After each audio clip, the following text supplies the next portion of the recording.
Hey guys, and welcome to All the Mods 9 Progression Log 11. Man, I can't believe it's been 11 weeks. I don't have as much stuff to show you today, but I probably will still have some stuff to talk about later. Just I like rambling about stuff, so we'll have that, don't worry. Here, I'll go ahead and show playtime. This has actually been an incredible amount of time, by the way. Oh, I don't have my calculator here. Where is it? Time played is 18.33 days. Give me a moment. Let me give you that in hours. 439.92 hours. Whew, that's a lot of time. Okay, we'll go ahead and take a look at the various things I've done so far. Like I said, I haven't done as much stuff this week. I've been playing some other games, and I had to move apartments again on Monday, so I was just chilling. I've been playing a lot of Helldivers 2 recently again, so that's been fun. Okay, well, I guess we'll go over here and here. We'll start right here. I've sort of started prototyping a new tower top here.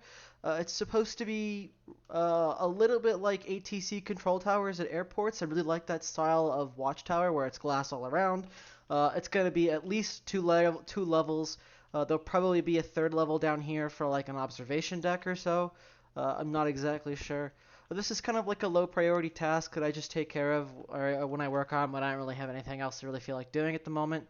Yeah, let me know what you guys think about this style. I was thinking about a half dome. Someone did recommend that, try a half dome. But I thought that wasn't grand enough. I wanted something to be, that we have a significant base here. We gotta have a significant tower. Though this isn't what most ATC control towers look like. They usually have like a solid pedestal. They're just like a big round tube that goes all the way up. This is more of something like you'd see for like transmission lines or like large radio towers, I guess. But we'll make it work. I really like the way this looks anyway, so we'll have to see. This is still definitely a work in progress, like I said, but I like it. I think we're gonna have elevators up, and then I probably will extend this floor out one more, and then I'll have like an inner ring in here, and then we can have a lower ring down here. Yeah, that'll be cool. Another thing is I set up poly. What's it? Liquid polybenzimidazole. I don't know how to pronounce that at all. I'm not a chemical engineer. As you see, I had to start 2 new layers with LCRs. Only 6 of these things are actually completed. We can see we have 2 left over right here, and this one down here was replaced. That used to be making uranium hexafluoride, and now instead it's making phenol. Because the way we were making phenol before was we were getting it from wood vinegar or coal tar. Yeah, we were getting it from coal tar. Um, the problem is you don't get very much phenol, and we don't get very much coal tar either. So this was very slow, and it wasn't nearly enough for the kind of amounts we were looking at. But you can make it with dichlorobenzene and sodium hydroxide. So that gives you phenol, salt, and oxygen. The salt will just re-electrolyze back into sodium and chlorine, which is nice.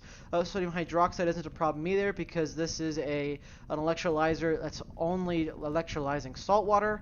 So we have plenty of sodium hydroxide, as in almost a million. I think it was either last night or the night before. I had checked on the general storage drives, and there was actually like 300,000 in one of the drives. I forgot to put a 16384K drive in there, so that was fine.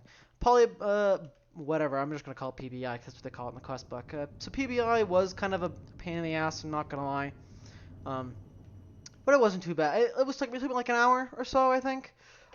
This is one of the slowest ones right here. Slowest recipes. It's like a minute and a half.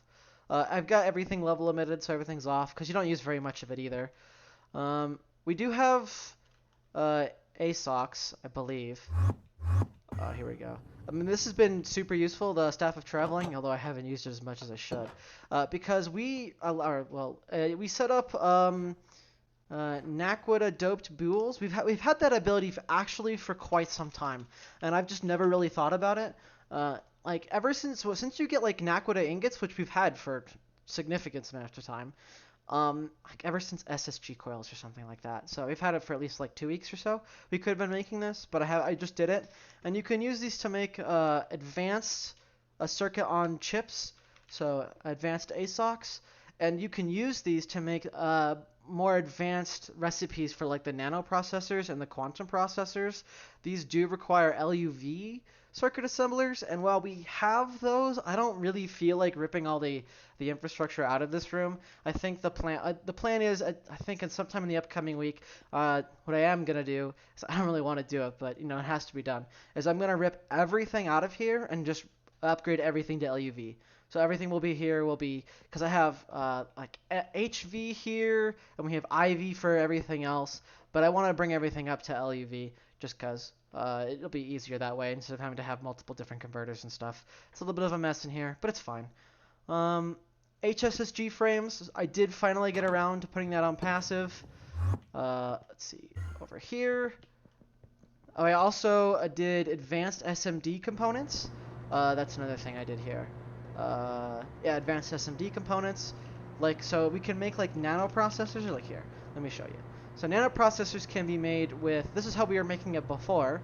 We were using soldering, alloy, with all these transistors and stuff, 8 of each.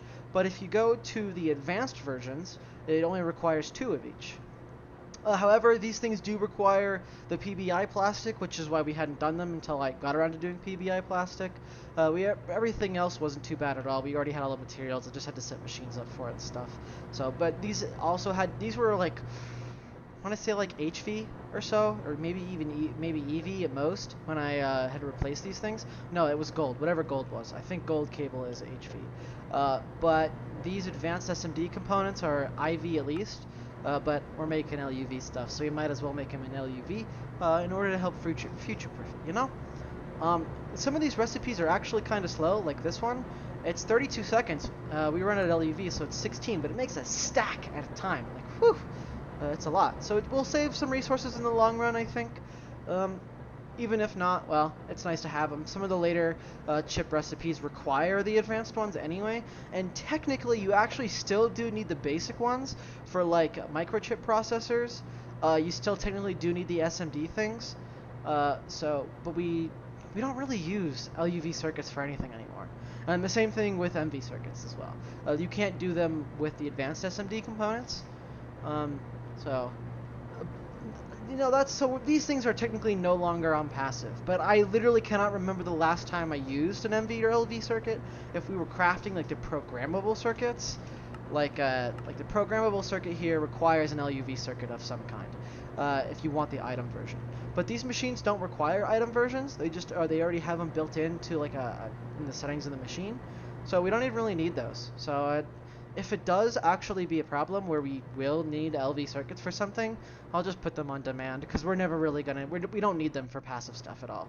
I imagine we'll only be using them for like machines and things, theoretically anyway. In terms of the assembler, last week I mentioned that the assembler multi-block over here was broken with the blocking mode going into the buses. I did it the same way I did over here. It just doesn't work here. And I couldn't figure it out. I spent like 30-40 minutes trying to figure out what was wrong with it, and I used everything from I thought maybe it's because I'm using extended pattern providers, and I tried regular ones, and that didn't work. I thought maybe it's because it was multiple interfaces on the same subnet, and that didn't, and so I removed all of them and just left one on there, and that didn't work either. So I don't really know why it wasn't working, and I've decided that for now I'm just going to accept it. And if it becomes a significant problem later, then I'll deal with it later. I could just make a bunch of these things and have one thing per circuit type, and then do it like how we have the assembly lines here, where we have where you use ULV buses in order to limit the number of items in there. So we basically force a blocking mode in one way or another. I don't know how effective that would be, but it's the only idea I would have. But we don't really need that right now, and it would be a lot of power.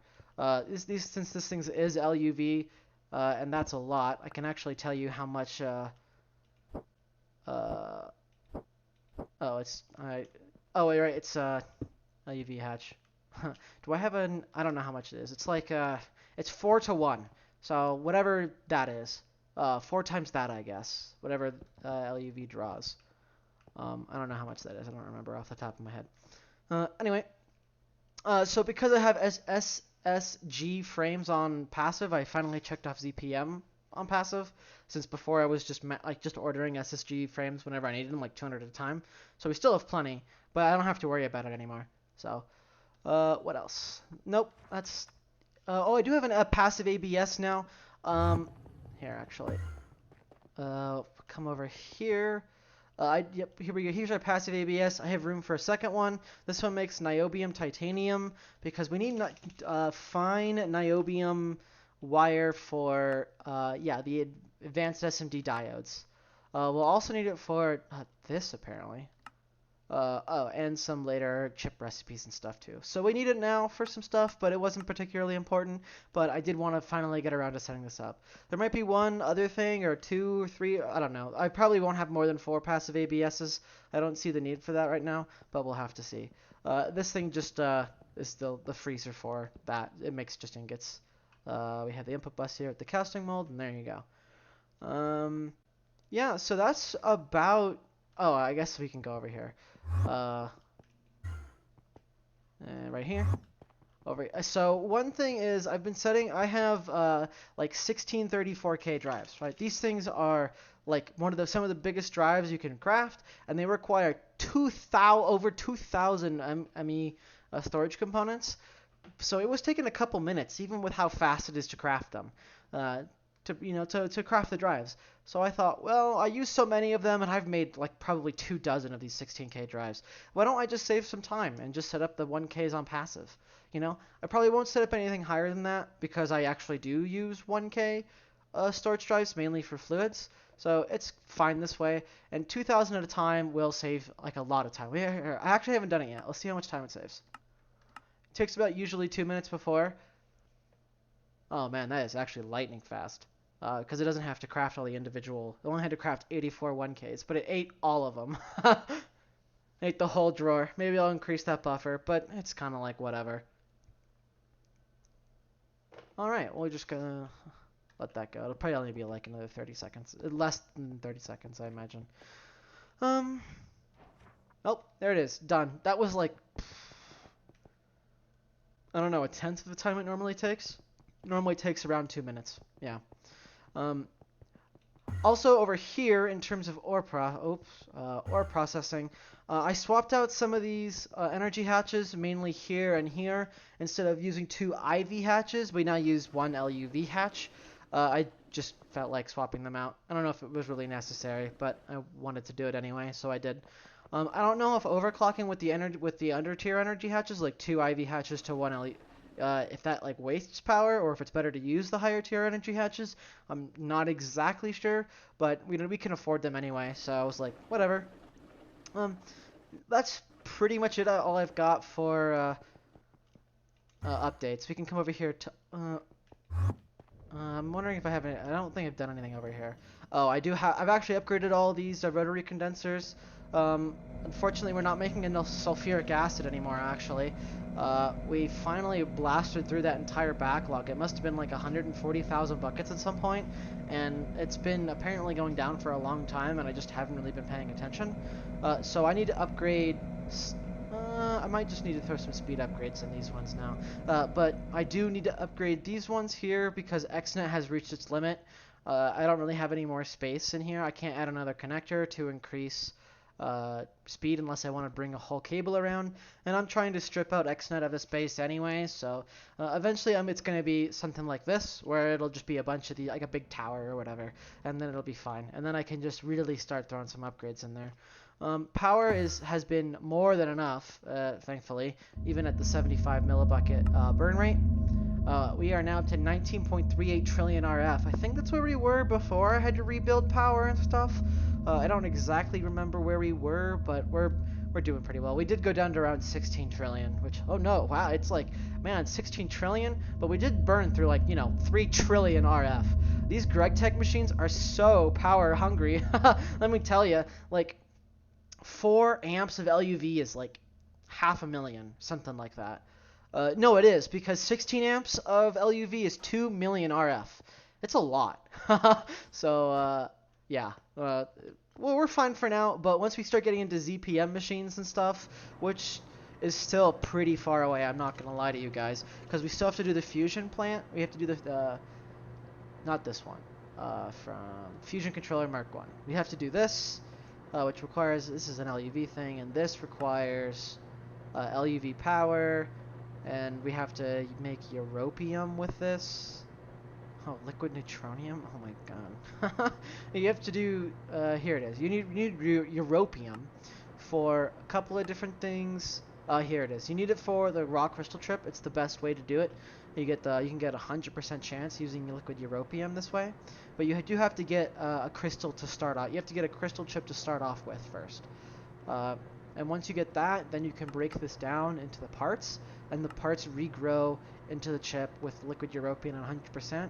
Or you can use mutagen / bacterial sludge for an 80% chance.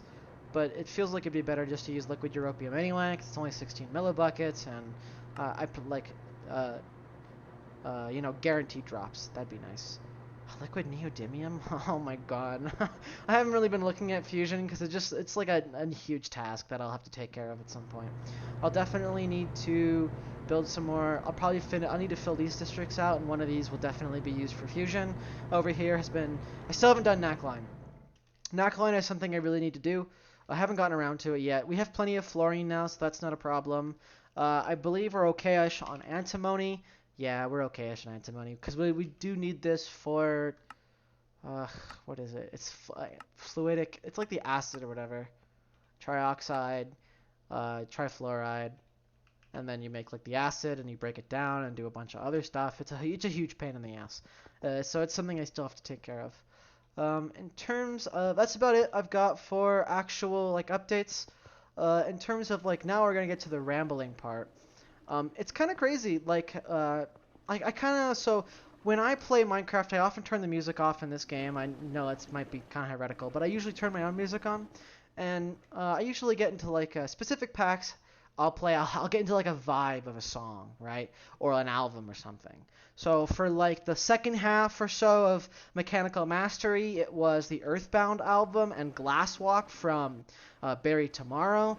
For Antimatter Chemistry, the first half was also Earthbound and Buried Tomorrow. But the second half was Temperance, specifically like the Daruma album. Daruma, by the way, is one of their best songs, just flat out. I'm a huge metal fan personally, and I love Temperance. And they got a new song. They have a new singer, and she's fantastic. Daruma is literally one of Temperance's best songs.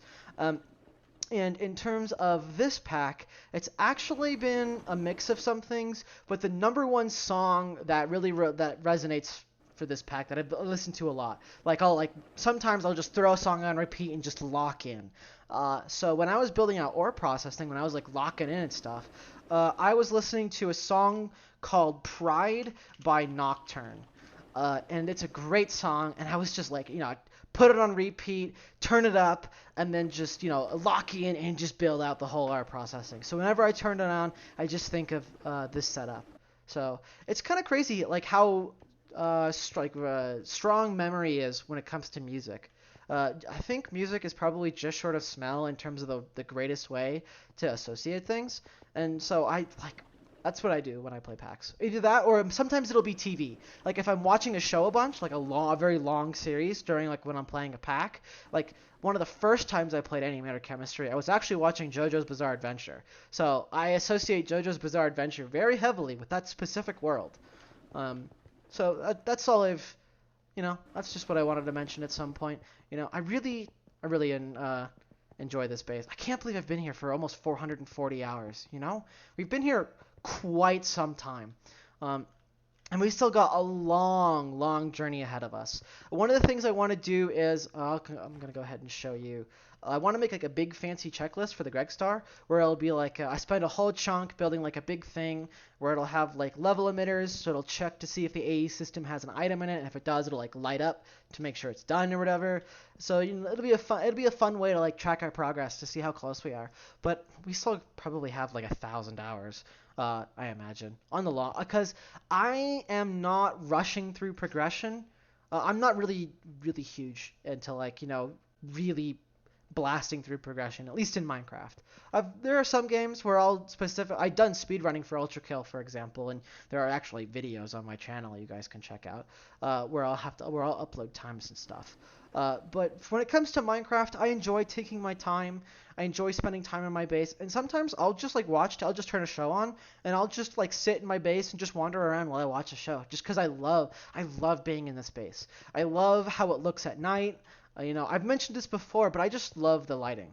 I really enjoy the floor lighting in this base. I know the original design over here in the hub. You can see here, this was sort of like the original prototype when because I prototyped this in a creative copy of the world. I literally figured out the seed of this world, which is, there you go. That's the seed. This is the seed of the world, and I created like a copy of it, a creative copy on my single player, on my client, where I then did some prototyping for like the base I wanted to build. And the original base in Creative World had these walls and then lanterns on top, which is why we actually have lanterns. Why we have a bunch of these is I was going to use them on this, but then I realized that these lights in here provide enough lighting that we don't actually need them to keep mob spawns at bay. So it's fine. Eventually I might go around and put the fence walls on, but it hasn't really been a high priority. It's something that I do want to take a shot at some point, but I haven't. There's so many other things I have to do and want to do where deco work like that is kind of falls by the wayside, because what really makes like an area feel really nice is rather than being something like this, where it's just like a bunch of like weird square machines, to something like this, where it's more fleshed out, where these look more like buildings or skyscrapers or something. And that's what I really like about this base almost, is it does sort of, like when you're wandering through the base, it does sort of feel like you're in like a city almost, like a big gridded out city. Like, the American planning style. So, yeah. I really love this base, and I'm really happy to be sharing this journey with you guys.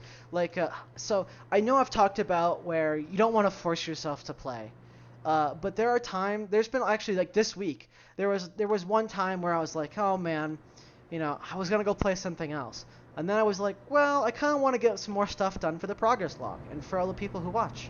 And that's less of me forcing myself to play for you guys and more of like it's another reason I want to play. It's another reason I have fun.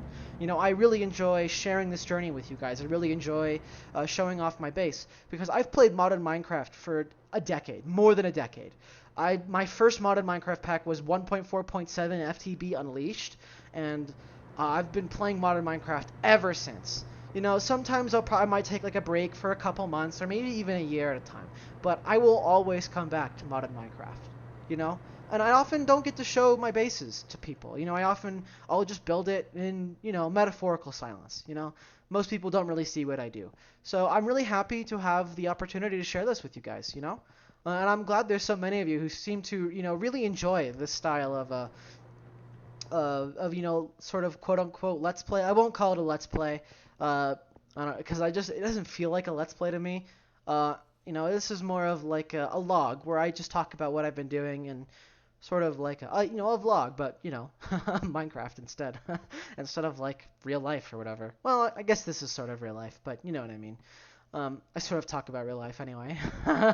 I'm sorry this video was late. I went to Wolverine and Deadpool with a friend today, and it was normally at the time that I would record and post the progress log, since it's actually usually the first thing I do whenever I wake up.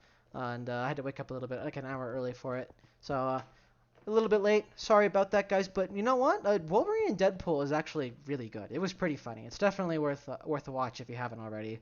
But I imagine most of you have, because nobody was in theater. There was like, I think the theater I was in was like at most like 10% full. Anyway, all right, guys. I hope you guys have had a good week. I know I have, and I hope you have another good week. And I will see you all again next week.